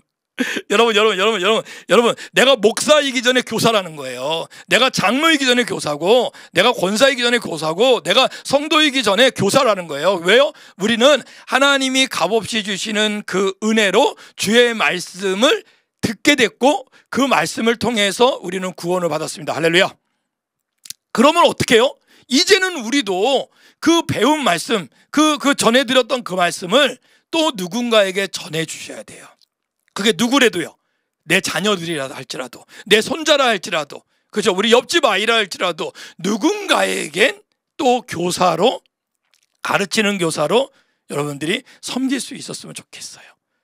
그래서 이제는 교회 학교에서만 가르쳐지는 게 아니라 우리의 삶의 영역 어디에서든지 가르치는 교사가 될 수 있기를 주의 이름으로 소원합니다. 예, 너무 그랬으면 좋겠어요. 자, 하나만 더 여쭤보고 한번 시작할까요? 예. 아유, 고맙습니다. 나는 기독교사다. 따라서 해주신 거 너무 고맙습니다. 예, 하나만 더 여쭤볼게요. 여러분. 학교를 안 다니는 애들을 뭐라고 부르는지 혹시 아세요? 학교 안 다니는 아이들 뭐라고 불러요? 학교 밖 청소년. 많이 들어보셨죠? 예, 학교 밖 청소년. 예, 우리나라 학교 밖 청소년의 숫자가 숫자는 많이 늘지는 않는데 청소년 숫자가 좀 이렇게 줄어들다 보니까 퍼센트지로 좀 더 높아지고 있다고 얘기를 합니다. 예, 하여튼 그것도 좀 걱정이긴 하죠. 그럼에도 불구하고 그들의 선택이니까 학교 아니든 학교 밖이든 그들은 우리 대한민국 청소년으로서 건강하게 성장해야 될, 그렇죠, 권리가 그들에게 있죠. 근데 여러분, 이런 얘기 들어보셨어요? 교회 밖에 있는 청소년을 뭐라고 불러요? 뭐라고 불러요? 맞아요. 교회 밖 청소년. 네, 그렇죠. 학교 안 다니는 아이들을 학교 밖 청소년이라고 그런다면 교회 안 다니는 애들은 뭐다? 교회 밖 청소년이다. 여러분, 우리는 그동안 에너지를 다 어디다 썼는지 아세요? 예, 다음 세대 사역을 합시다 라고 얘기하면 다 에너지를 어디다 써요? 교회 안에 있는 청소년들에게 에너지를 많이 썼어요. 그러니까 제가 이런 겁니다. 이번 그 여름 수련회 때도 여러 교회를 좀 찾아뵙고, 또 요즘에도 또 이제 교회 교사대학이나 이제 세미나를 이제 가서 강의를 하는데, 교회들마다 뭐라 그래요? 우리 교회에 청소년이 너무 없어요. 다음 세대가 너무 없어요. 굉장히 많이 들어요. 없는 거 사실인 것 같아요. 전에보다 상대적으로 많이 줄어든 거 사실인 것 같아요. 근데 여러분, 청소년이 없는 건가요? 다음 세대가 없는 건가요? 물론 전체 인구 비율에 의해서 청소년의 숫자가 줄어들고 있는 거는 사실인 것 같아요. 예, 지금 많이 줄었어요. 진짜 많이 줄었어요. 그래서 지금 이제 어떻게 보면 한 반에 보통 이제 뭐 40명, 50명, 60명 이렇게 공부하던 학급이 지금은 이제 한 20명대. 그렇죠. 지방으로 내려가면 뭐 10명 이하로 이렇게 20명 이하로 내려가 있는 한반의 친구들도 있다고 합니다. 그렇죠. 그러니까 청소년 수가 많이 줄었어요. 근데 여러분 보세요. 잘 보세요. 우리 동네에 청소년이 없는 것은 아니잖아요. 교회에 청소년이 없는 거지 우리 동네 청소년이 없는 건 아니잖아요. 자, 그러면 청소년 사역은 어떻게 하는 것이 맞다? 교회 다니는 아이들을 잘 양육하는 것도 우리의 청소년 사역 중에 하나다. 할렐루야. 일당백 잘 가르치자고요. 잘 그들에게 하나님의 말씀을 잘 전하고 그들이 그쵸 자기에 대한 자기 인생이 자기 주인이다 라는 자기 중심성을 내려놓게 하고 이제는 나를 다스리는 분은 하나님이시고 하나님의 다스림을 통해서 그 통치하심을 통해서 나는 하나님의 자녀의 권세를 회복한 하나님의 사람이다. 할렐루야 라고 하는 이 신앙적 고백을 단계별로 잘 가르치자고요. 그건 뭐 우리가 뭐 두말할 것도 없거든요. 그러나 거기서 머무르면 안 된다. 교회 안에 있는 청소년들에게도 우리가 그렇게 말씀을 잘 가르치지만 우리의 또 다른 관심은 어디로 가야 된다? 교회 밖으로 가야 된다. 예, 교회 밖. 그래서 교회 밖 청소년들, 다시 말씀드리면 뭐래요? 세상에 있는 청소년들에게 그 세상에서의 기독교사가 필요할 때가 됐다. 그리고 그들을 향한 기독교사들의 역할이 필요하다라는 얘기를 이 시간에 짧지만 한번 같이 한번 해봤으면 좋겠습니다. 여러분, 교회 밖에는 어떤 청소년들이 있을까요? 제가 분류를 좀 해봤는데요. 첫 번째는 가난한 청소년들. 무슨 얘기예요? 예, 전에 교회를 다녔는데 지금은 교회를 안 다녀. 예수님을 믿는 거야. 예, 예수를 믿어요. 예, 신앙생활은 해요. 그런데 교회를 안 다녀. 왜요? 예, 다니기 싫대. 특히 지난 3년 6개월 동안 코로나를 경험하고 나서 영상으로 예배를 드리면서 자기 신앙 관리가 잘 되고 신앙적인 어떤 그쵸? 물음에 대해서 잘 또 대답을 또 찾아내고 그 다음 단계 그 다음에 신앙이 성숙된 친구들이야 뭐 코로나 기간에 신앙이 더 성숙해질 수 있는 좋은 기회였지만 대부분의 청소년들은 신앙생활을 제대로 할 수 있는 기회가 못 됐단 말이에요.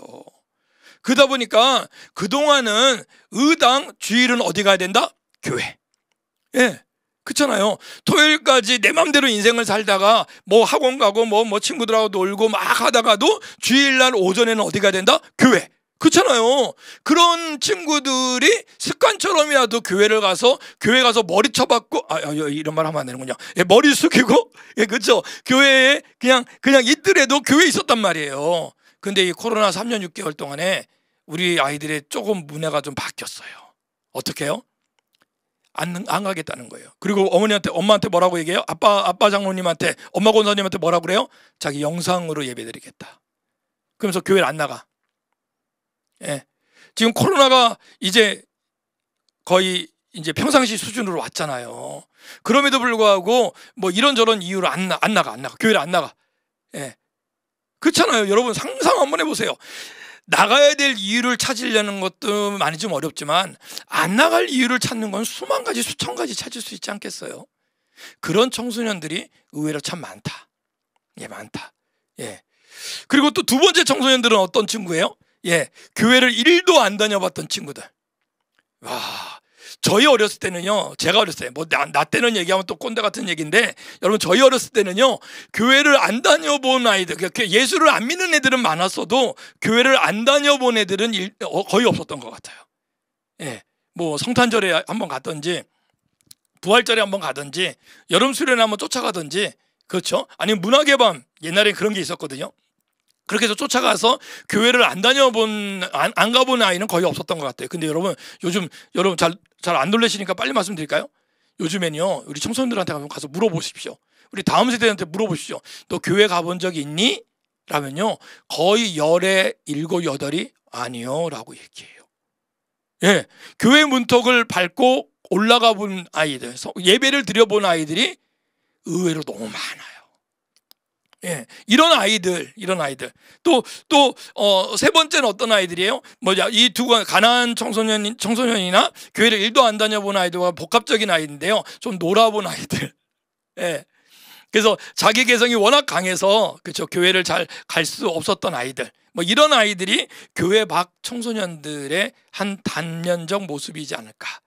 그럼 여러분, 이들을 찾아갈 수 있는 세상 속 기독교사가 필요하다는 겁니다. 어떻게 만나요? 어떻게 이들을 만나요? 이들 생활 속에서. 그래서 제가 제일 좋아하는 사람은 누군지 아세요?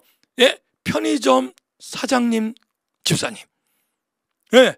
편의점 하시는 집사님들 손. 그렇잖아요. 편의점 CU나 그쵸, GS25 하고 있는 그 알바 하시는 분들, 알바. 예. 이분들이 교회 밖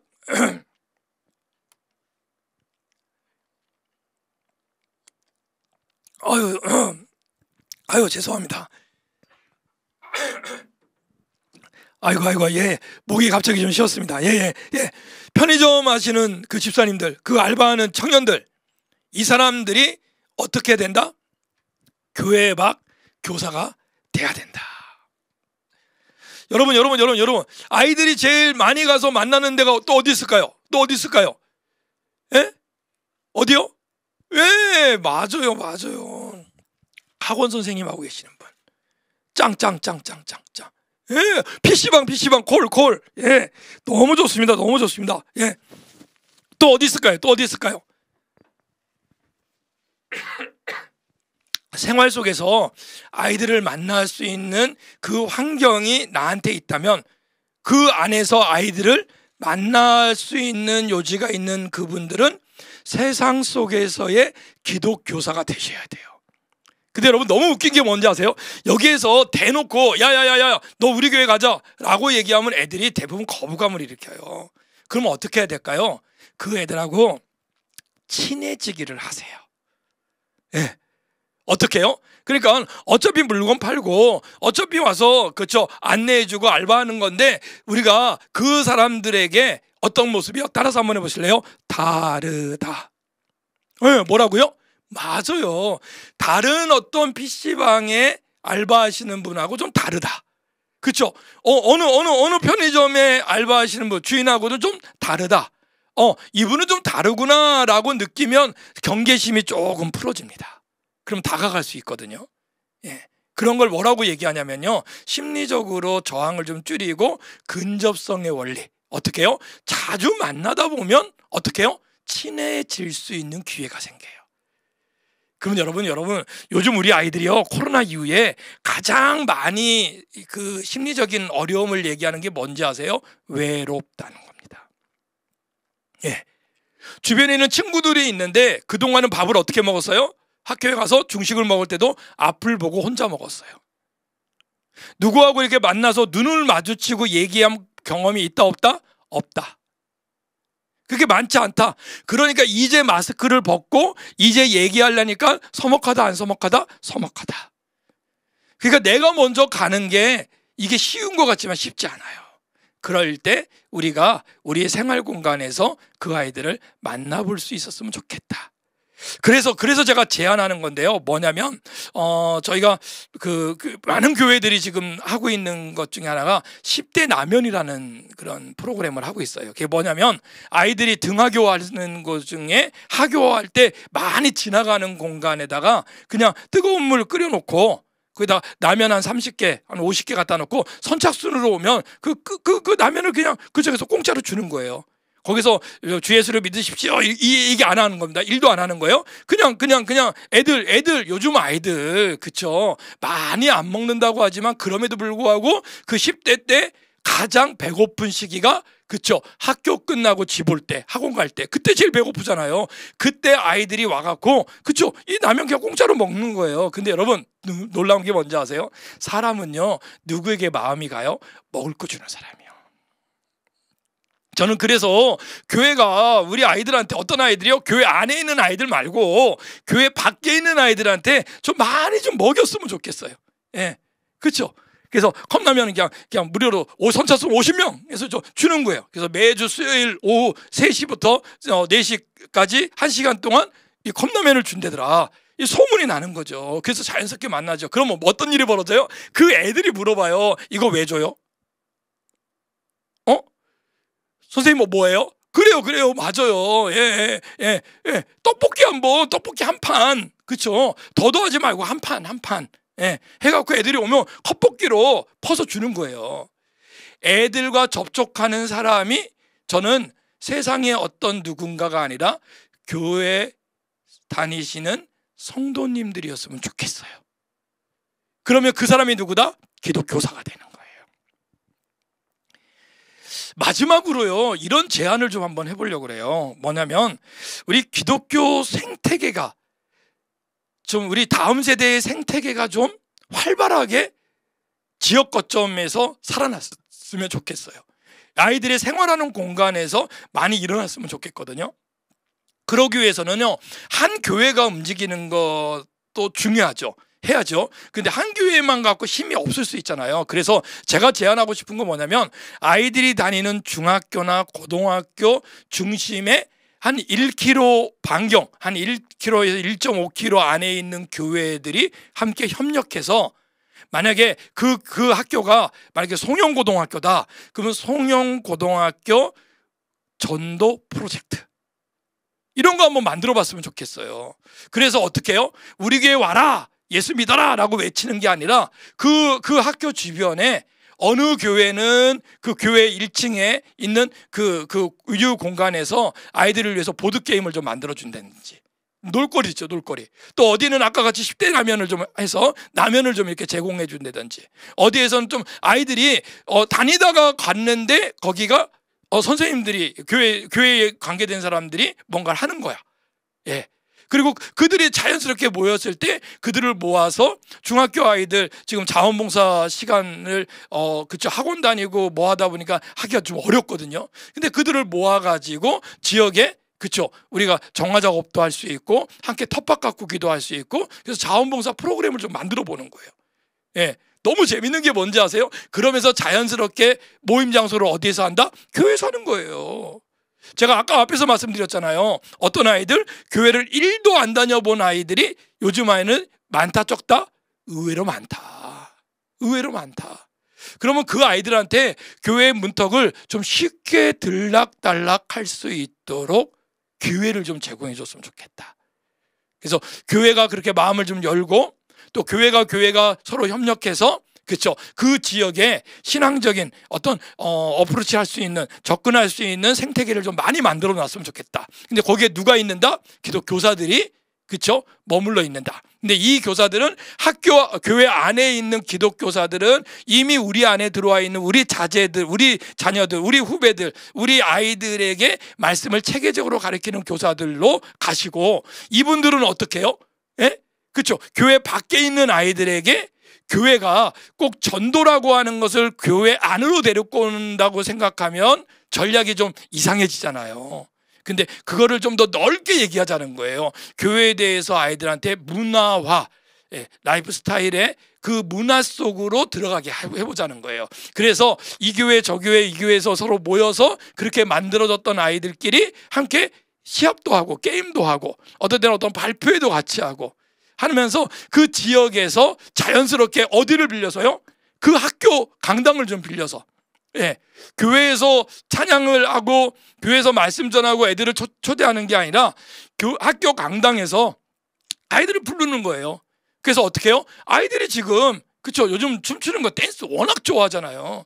예, 해보는 거죠. 끼가 있는 아이들이 그것을 발표할 수 있고 함께 발휘할 수 있고, 그럼 거기서 박수 쳐주고 함께 격려해주고, 그런 아이들이 자연스럽게 교회 안에서의 문화와 교회 밖에서의 문화를 함께 소화해낼 수 있는 모습들을 한번 만들어주면 어떻겠는가.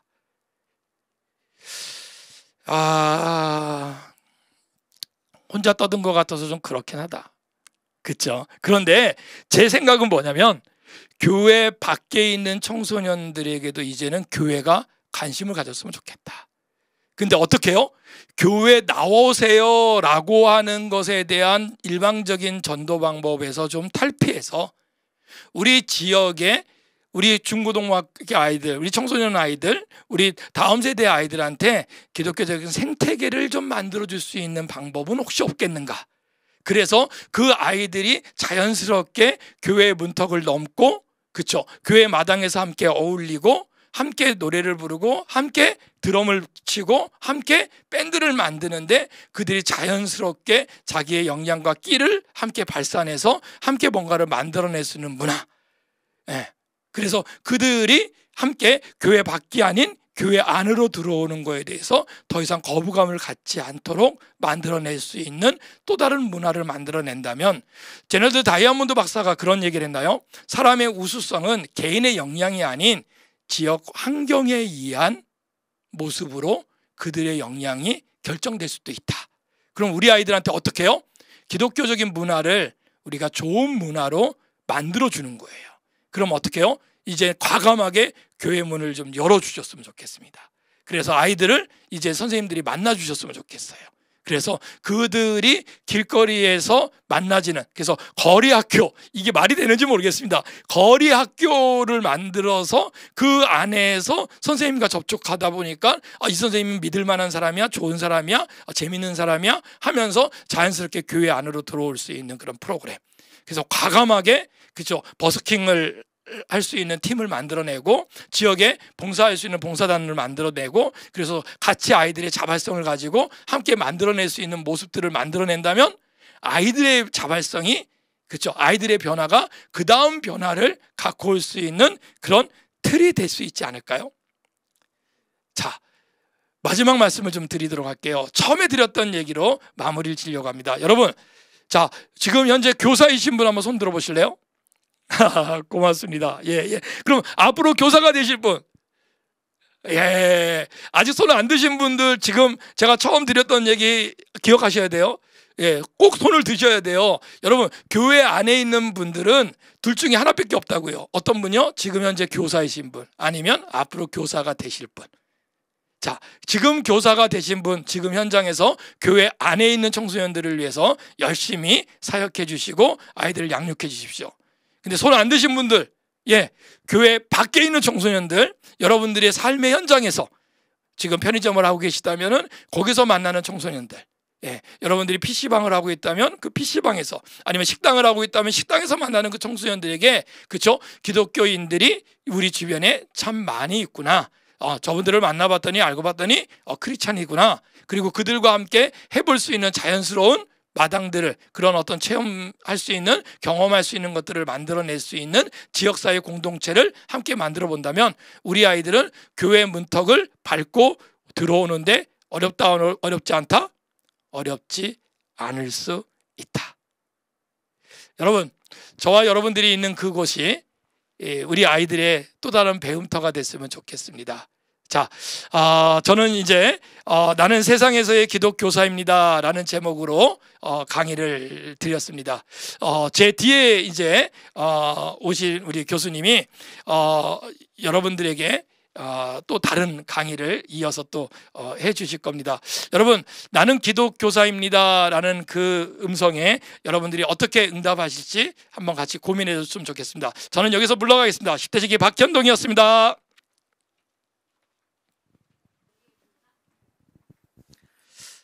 자, 여러분 반갑습니다. 오랜만에 뵙습니다. 김성준 교수입니다. 예, 안녕하세요. 네, 누가 들어오셨는지 한번 댓글을 보도록 하겠습니다. 네, 익숙한 성함들이 있으시네요. 네, 반갑습니다. 네, 반갑습니다. 예, 안녕하세요. 여러분 좋은 시간 되고 계신가요? 저는 교회 안에서 이제 기독교사입니다. 이런 제목으로 잠깐 나눔을 하려고 합니다. 저는 요즘에 교회들 참 많이 가고 있어요. 이곳 저곳에 제 교사 대학이라든지 뭐 교사 세미나라든지 교사 헌신 예배라든지 강사로 많이 다니고 있는데요. 선생님들을 현장에서 만나면서 우리 선생님들을 좀 응원하고 싶다라는 마음이 먼저 있어요. 우리 선생님들 얼마나 수고와 고생이 많으신지 몰라요. 이 어려운 시기에 다음 세대 아이들을 품고 또 교회 학교 사역을 사명으로 알고 열심히 그 현장에 있으시는 분들 정말 응원하고 싶습니다. 지금 우리 번개탄 TV 보시는 분들 중에 교회 학교 교사로 우리 수고하고 계시는 또 헌신하고 계시는 선생님들 계시다면 진심으로 응원의 메시지를 드립니다. 너무너무 귀한 사역 감당하고 계시고요. 또 하나님께서 얼마나 기뻐하실까 하나님의 마음을 생각해 봅니다. 여러분 지금 있는 그 교육의 현장에서 교회 교육의 현장에서 최선을 다해서 잘 그 자리를 지켜주시고 우리 아이들을 잘 섬겨주시면 좋을 것 같아요. 지금은 이런 말이 있습니다. 버티는 게 능력이다. 끝까지 버티는 거예요. 교회 교육의 현장에서 끝까지 버티는 사람이 능력 있는 교사인 거예요. 뭐 실력이 뛰어나고 뭐 스킬이 뛰어나고 그게 아니라 버티는 교사가 그게 진짜 능력 있는 교사입니다. 힘들 때 버티고 어려울 때 끝까지 애들 옆에 있어주는 그 버티는 교사가 가장 중요한 교사입니다. 그래서 여러분 지금 있는 교육의 현장 그 자리에서 계속 있어주세요. 계속. 그러면 그 자체로 우리 아이들은 힘을 얻을 거고 또 하나님께서 여러분 한 분 한 분을 진심으로 사랑하실 거고 너무너무 귀하다고 보실 거예요. 자, 여러분 교육에 대해서 좀 이야기를 할 텐데요. 교육에 있어서 제일 중요한 게 뭘까요? 저는 그렇게 생각해요. 본질, 기본기. 교육에 있어서 제일 중요한 건 뭐 교육의 스킬도 있고 방법도 있고 여러 가지가 있지만 가장 핵심적인 것은 본질 그리고 기본기입니다. 좋은 교사라고 했을 때 그 좋은 교사의 조건도 본질과 기본기에 충실한 교사이겠죠. 여러분 이게 어찌 보면 뻔한 얘기 같지만 그 뻔한 얘기가 가장 중요한 이야기입니다. 그 이야기를 여러분 지금 오늘 제가 나눌 이야기는 본질에 대한 이야기고 기본기에 대한 이야기거든요. 그 부분이 뻔하다고 느끼면 안 되고 점검해 보셔야 돼요. 내가 진짜로 아이들 앞에서 좋은 교사인가? 그리고 나는 본질을 지키고 있는 교사인가? 나는 기본기에 충실한 교사인가? 이 부분을 좀 깊이 있게 생각하고 좀 성찰해 보시면은 좋을 것 같습니다. 자, 여러분 학교 중에 이제 좋은 학교들 있잖아요. 우리 아까 전에 학교 사역 많이 하셨던 최관한 목사님도 계셨는데 학교 중에 이제 좋은 학교를 이야기할 때 가장 중요한 요소는 좋은 교사입니다. 좋은 교사가 있는 학교가 당연히 좋은 학교이겠죠. 여러분 교회 학교도 마찬가지입니다. 어느 교회 학교가 좋은 교회 학교냐? 당연히 좋은 교회 학교 교사가 있는 교회 학교입니다. 그래서 여러분 좋은 교회 학교를 만들겠다. 우리 좋은 교회 학교를 만듭시다. 그렇게 이야기한다면 가장 핵심적인 요소는 좋은 교회 학교 교사를 세우는 거예요. 그리고 기존에 있는 선생님들이 좋은 교회 학교 교사가 되는 거겠죠. 그리고 여기 지금 번개탄 TV를 시청하고 있는 선생님들이 본인들 한 분 한 분이 좋은 교회 학교 교사가 되기로 결단하고 실천하면 되는 거예요. 그러면 교회 학교가 바뀌고 교회 학교가 좋은 교회 학교가 될 수밖에 없어요. 그래서 우리 한 사람 한 사람이 좋은 교회 학교 교사가 되기 위해 결단했으면 좋겠어요. 근데 그 좋은 교회 학교 교사라 함은 본질과 기본기에 충실한 교회 학교 교사라는 거예요. 그럼 이제 본론으로 들어가 볼게요. 그럼 본질이 뭐냐? 기본기가 뭐냐? 여러분 우리의 가장 핵심적인 이 본질이 뭘까요? 그리고 교사로서 반드시 붙들어야 되는 가장 기본적인 내용은 뭘까요? 뭐 여러 가지가 있을 수 있어요. 그러나 아주 간단하게 말씀드리면은 교사의 모델을 정확하게 설정하는 거예요. 맞죠? 여러분 교사의 모델을 정확히 설정하는 게 그게 기본기이자 그게 본질을 향하는 교육이에요. 여러분 모델 우리 기독교 교육의 모델, 기독교 교육자의 모델, 교사의 모델 누구십니까? 예수님이시죠. 예수님이 우리 교사의 모델이에요. 기독교 교사의 모델이에요. 사역자의 모델이에요. 그러니까 여러분 이게 이제 본질이고 기본기예요. 예수님을 보고 예수님을 알고 성경 속에 계시된 예수님의 그 사역의 모습을 배우고 우리가 따라하는 거예요. 여러분 예수님을 따라하는 거, 예수님을 따라가는 거, 예수님을 모델로 설정하고 그 모델을 따라가는 게 그게 교회학교 교사가 반드시 붙잡아야 되는 실천이고 노력이고 내용입니다. 여러분 이게 본질이에요. 이게 기본기예요. 그래서 아주 간단하게 다시 정리를 하면 예수님을 닮자입니다. 예수님을 닮은 교사. 이 교사가 최고의 교사, 좋은 교사예요. 예수님이 모델이에요. 예수님을 따라하는 교사. 그 교사가 최고의 교사, 최고의 좋은 교회 학교 교사가 될 수밖에 없다라는 것입니다.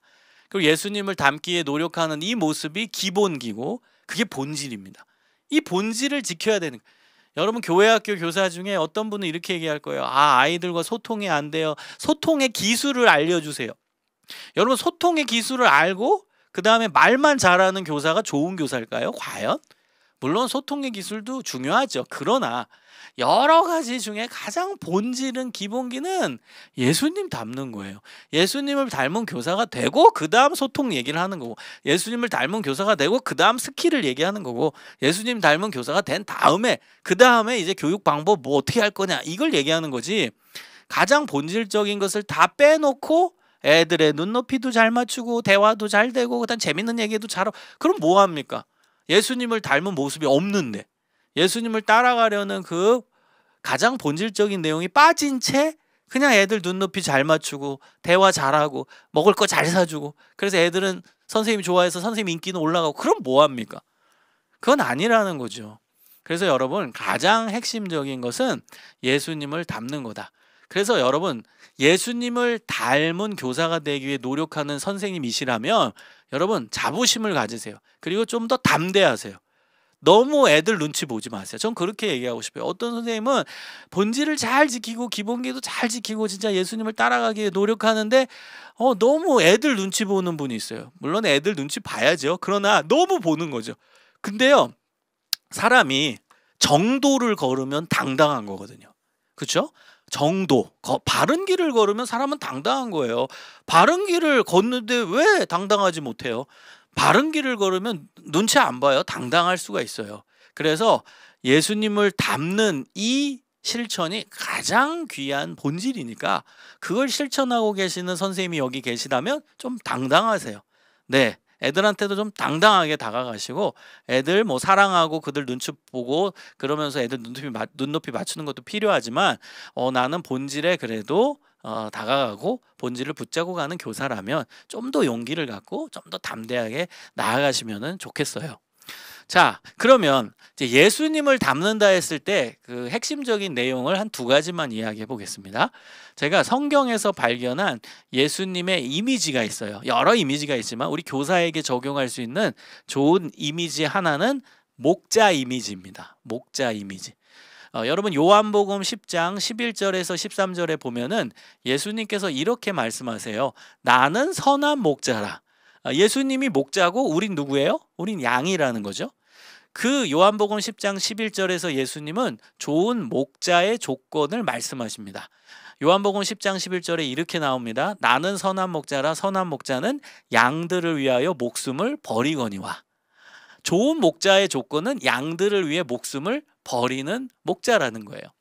제가 조금만 더 부연을 하면 여러분 중동 지역이나 또 뉴질랜드나 호주에 이제 방목하는 양들의 특성이 있습니다. 그 동물원에서 길들여진 양 말고요. 이 방목하는 양들의 특징은 혼자서 할 수 있는 일이 아무것도 없습니다. 여러분 양은요 혼자서 할 수 있는 일이 없어요. 그래서 자기가 배가 고프면 양은 울어요. 목이 마르면 그냥 울어요. 무서우면은 그냥 울어요. 운다라는 것은 목자를 찾는 거거든요. 그러면 목자가 달려가서 양에게 먹을 것을 주고 마실 물을 주고 또 무서워하면 안아주면서 쓰다듬어 주고 괜찮아 걱정하지 마 내가 네 옆에 있어 줄게 늑대가 쳐들어오면 내가 목자의 지팡이로 끝까지 싸워서 너를 지켜낼 거야 늑대 손에서 너를 보호할 거야 끝까지 양 옆에 있는 목자가 좋은 목자라는 거예요.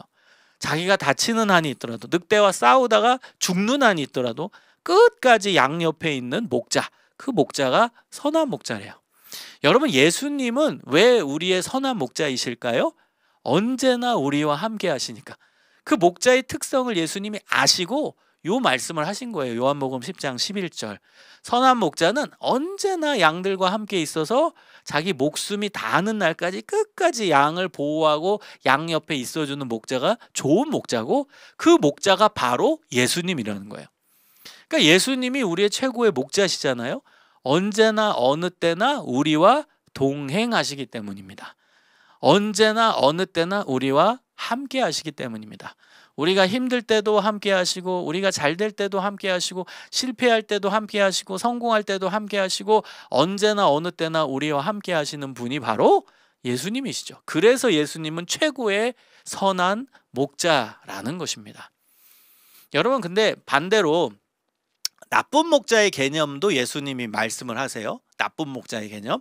그게 요한복음 10장 12절 13절에 나오는 삭군이라는 단어입니다. 그게 나쁜 목자예요. 삭군. 여러분, 삭군은 원래 이 직역하면 돈 받고 일하는 목자라는 뜻이에요. 그러나 그 단어 안에 숨겨진 뜻은 목자 자신의 이익과 만족이 먼저인 목자, 이런 뜻이에요. 그러니까 목자는, 이 삭군은, 이 나쁜 목자예요. 그 삭군은 양의 이익과 만족보다 누구의 이익과 만족이 중요한 거예요? 목자 자신의 이익과 만족이 중요한 거예요. 좀 더 다른 표현으로 하면, 양을 내가 돌보는 이유는 나한테 이익과 만족이 되기 때문이에요. 나한테 이익과 만족이 되니까 양을 돌보는 거예요. 돌려서 말하면 나한테 이익이 되지 않으면 양을 돌보지 않는다는 거예요. 그게 삭군이에요. 그게 나쁜 목자예요.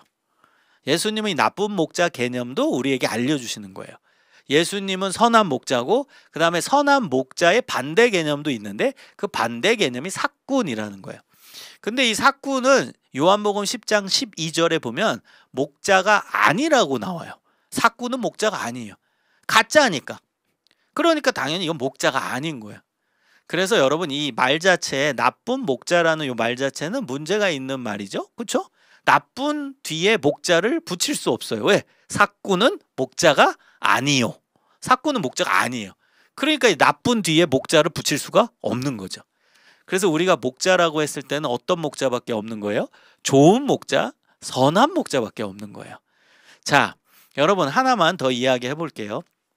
여러분, 만약에 이 양이 울고 있는데, 얘는 아무것도 혼자 살 수 있는 일 없다고 했잖아요. 근데 울고 있는데 목자가 옆에 나타나지 않으면, 그러니까 삭군은 나타나지 않겠죠. 삭군은 자기 이익과 만족이 먼저니까, 뭐 자기가 배고프면 집에 가서 밥 먹을 테고, 목마르면 집에 가서 물 마실 테고, 뭐 늑대 울음소리가 들리면은 자기가 싸우다가 다치면 안 되니까 집에 도망가겠죠. 그 삭군들은 안 오겠죠. 근데 이 양이 계속 울어요. 목자를 찾는 거예요. 근데 안 와. 목자가 안 와. 여러분, 그러면 이 양은 어떻게 될까요? 어떻게 될까요? 배고픈데 아무리 울어도 목자가 나타나지 않아.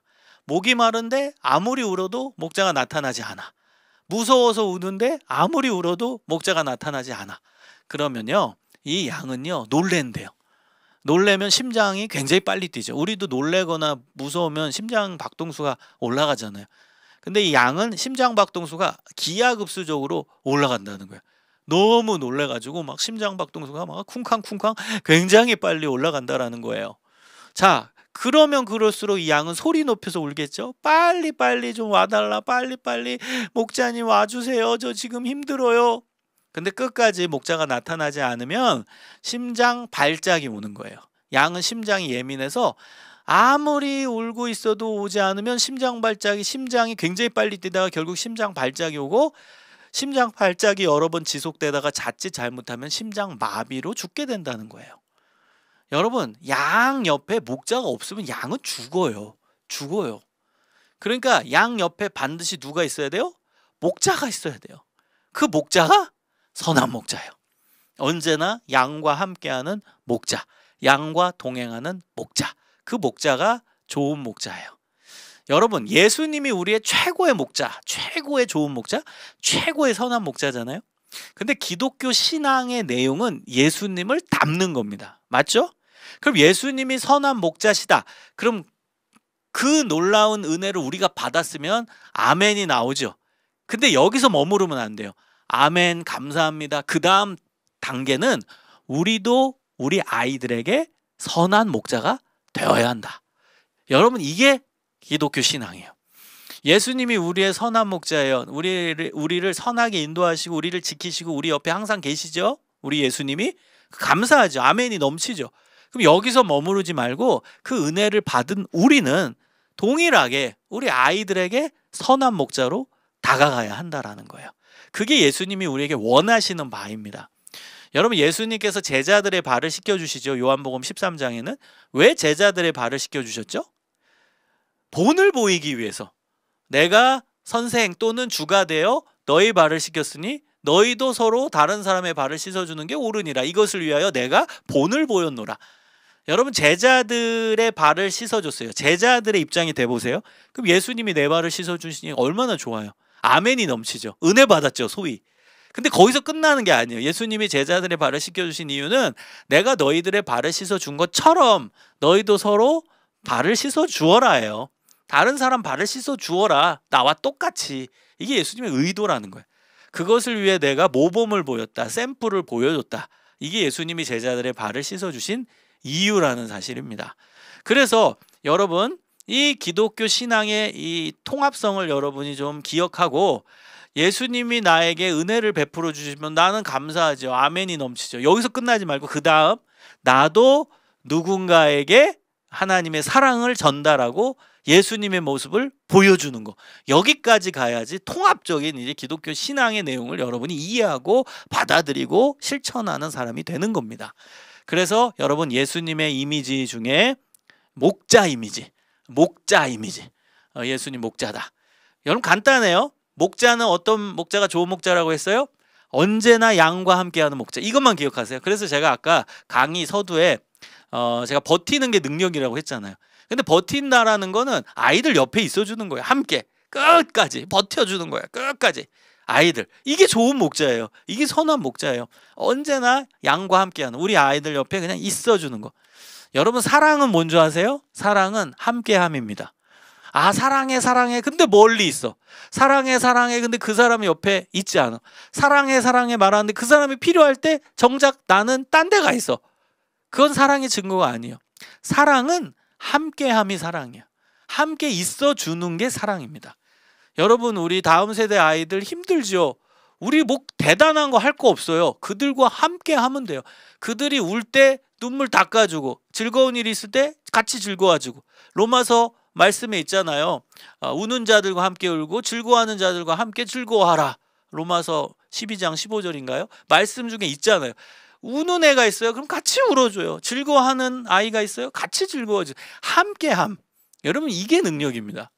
어떤 거창한 뭐 기술과 스킬이 있고 뭐 소통에 뭐 엄청 전문적 능력이, 그건 부차적인 거예요. 더 잘하려고 부차적으로 배우는 거지.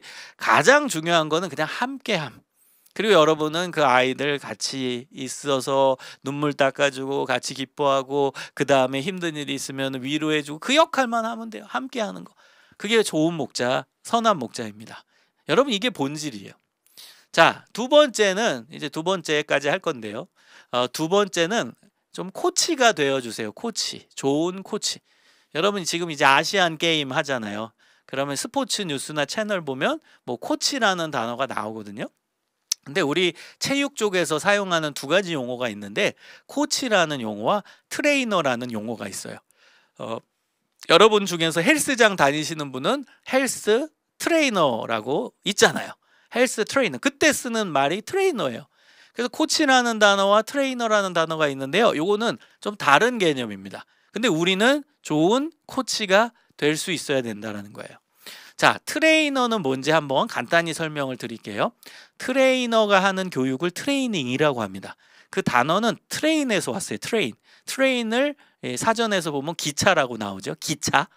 여러분, 기차는 시간에 정시 출발합니다. 예를 들어 제가 9시에 서울역에서 KTX를 타야 된다. 그래서 좀 늦었어요. 9시 1분에 도착했어요. 그럼 기차는 저를 기다리지 않아요. 출발합니다. 그럼 손님이 기차야 돌아와라 해도 안 돌아옵니다. 주도권이 기차에게 있는 거예요. 이게 비유로 든 겁니다. 여러분, 기차가 교사고 손님이 아이들이에요. 그럼 트레이닝에서는 주도권이 누구에게 있는 거예요? 교사에게 있는 거예요. 교사가 이끄는 거예요. 나 간다? 그러면 따라가야 돼. 아이들은. 너 이거 배워? 그러면 무조건 배워야 돼. 너 이거 숙제 해와? 그러면 애들은 무조건 해와야 돼. 교사 일방향적인 교사 주도의 교육이 트레이닝입니다. 그걸 하는 사람이 트레이너예요. 근데 우리는 트레이너가 아니라 코치가 돼야 된다는 거예요. 코치. 자, 코치는 요 단어가 영어로 COACH입니다. 코치. 요 단어는 사전에서 찾으면 마차라고 나와요. 마차. 여러분 더 정확히 얘기하면 중세 유럽의 헝가리 지역에 있던 마을 이름이 이 코치였어요. 여기서 첫 번째로 마차가 만들어졌다고 합니다. 여러분 마차는 지금의 택시와 같아요. 택시. 손님을 기다려요. 그럼 손님이 타면 손님 어디로 모실까요? 그럼 바다로 갑시다. 뭐 산으로 갑시다. 뭐 집으로 갑시다. 그러면 그대로 가야 돼요. 지금의 택시와 같은 거예요. 여러분 그렇다면 마차에게 주도권이 있어요? 손님에게 주도권이 있어요? 네. 손님에게 있는 거죠. 손님이 가자는 곳으로 마차는 맞춰주는 거니까. 그래서 이 마차가 교사고 손님이 우리 아이들인 거예요. 그러니까 주도권이 아이들에게 있는 게 코치. 그리고 그들이 하는 코치가 하는 교육을 코칭이라고 하는 겁니다. 그래서 주도권이 아이들에게 있는 거예요. 그러면 마차의 역할은 뭐예요? 마차의 역할은 손님의 눈높이를 맞추고 손님의 필요를 채워주는 거죠. 마찬가지로 교사의 역할은 아이들의 눈높이를 맞추고 아이들의 영적인, 정신적인, 육체적인 필요를 채워주는 거죠. 이게 코칭입니다. 그걸 하는 사람이 코치입니다. 다시 한번 정리합니다. 코치는 아이들의 눈높이를 맞추고 아이들의 영적이고 정신적이고 육체적인 필요를 채워주는 사람이 코치고 그것을 하는 활동이 코칭이 되는 겁니다. 여러분 예를 들어 볼게요. 초등학교 4학년짜리가 교회 학교에 왔어요. 그러면서 이야기합니다. 선생님 저는요 교회만 오면 이상하게 배가 고프네요. 피자 좀 사주세요. 얘는 지금 무슨 필요를 요청하고 있죠? 네, 육체적인 필요죠. 먹는 거니까. 피자. 여러분 육체적인 필요도 우리가 채워줘야 돼요. 아이들을. 교회에 먹으러 오는 애 있거든요. 그 다음 선물 받으러 오는 거 있거든요. 뭐 수련회 간다, 성경학교 간다, 뭐 성경 퀴즈 대회 한다. 그러면 애들은 선물을 기대하거든요. 이게 육체적인 필요예요. 이것도 무시하면 안 돼요. 중요한 겁니다. 이 필요도 교회학교 교사가 채워줘야 돼요. 또 이제 뭐 중학교 1학년짜리가 교회에 왔어요. 그러면서 선생님한테 얘기합니다. 선생님 지난주에 수학시험 봤는데 망했어요. 그래서 제가 힘들어요. 위로해 주세요. 그러면 선생님이 아 그랬냐 힘들었겠다 토닥여주고 위로해주는 거 이게 정신적 필요죠. 우리는 저 아이들의 정신적 필요도 채워줘야 돼요. 마지막으로 또 하나 예를 들어볼까요? 이제 고등학교 1학년짜리가 교회에 딱 와서 성경책을 펴고 마태복음 5장을 읽는 거예요. 쭉 읽고 나서 선생님한테 얘기합니다. 선생님 제가 오늘은 무슨 바람이 불었는지 성경을 읽고 싶어서 교회 일찍 와서 성경 읽었는데 마태복음 5장을 읽었어요. 근데 내용을 모르겠어요. 좀 알려주세요. 얘는 지금 무슨 필요를 얘기하고 있죠? 영적인 필요. 성경을 알고 싶다라는. 그러니까 여러분 교회학교 교사, 좋은 교회학교 교사, 코치로서의 교회학교 교사는 아이들의 육체적이고 정신적이고 영적인 필요를 다 채워줄 수 있는 교사라는 거예요.